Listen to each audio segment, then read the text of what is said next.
আমি সৌমি। আবার চলে আসলাম তোমাদের সাথে একটা নতুন রেসিপি নিয়ে। দেখো ওয়েদারটা কি সুন্দর ছিল আজকে, যেন শরতের মেঘগুলো ভেসে ভেসে উঠছে। যারা আমার ভিডিও নতুন দেখছো তারা প্লিজ আমার ভিডিওটা সাবস্ক্রাইব করে দিও। আজ বেশ ইচ্ছা হলো একটু অন্যরকম রেসিপি শেয়ার করি। তো ভাবলাম ইডলি করা গেলে কেমন হয়। কিন্তু এটা হতে হবে একটু কম সময়ের জন্য, কারণ আর রান্না করে পারছি না বাবা। ঠিক কী কী উপকরণ লেগেছিলো সেগুলো একটু তোমাদেরকে দেখিয়ে দিই।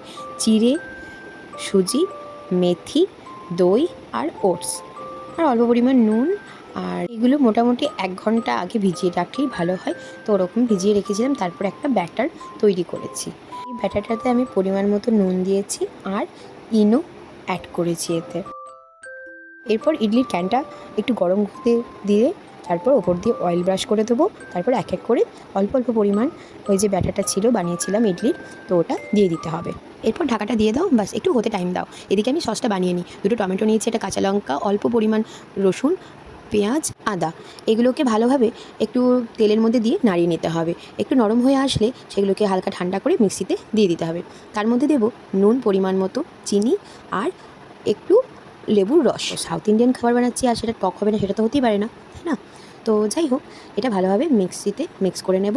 আর এদিকে তড়কা লাগানোর জন্য আমি একটা ছোট্ট কড়াইতে তেল দিলাম। তেলটা গরম হয়ে আসলে সর্ষে দিলাম অল্প করে, আর 2টো শুকনো লঙ্কা আর কারি পাতা দিয়ে ভালোভাবে একটু নাড়িয়ে নিয়ে একটু যখনই দেখবো যে গরম হয়ে গেছে, মোটামুটি ভেজে উঠেছে, তখন ফোড়নটা দিয়ে দিতে হবে ওই যে চাটনিটা বানিয়েছিলাম সেটাতে। ব্যাস ভালোভাবে মিক্স করে নিলাম।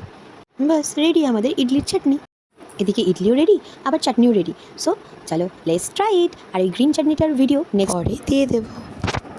আসছে, চলো tata, bye bye. Please like and subscribe.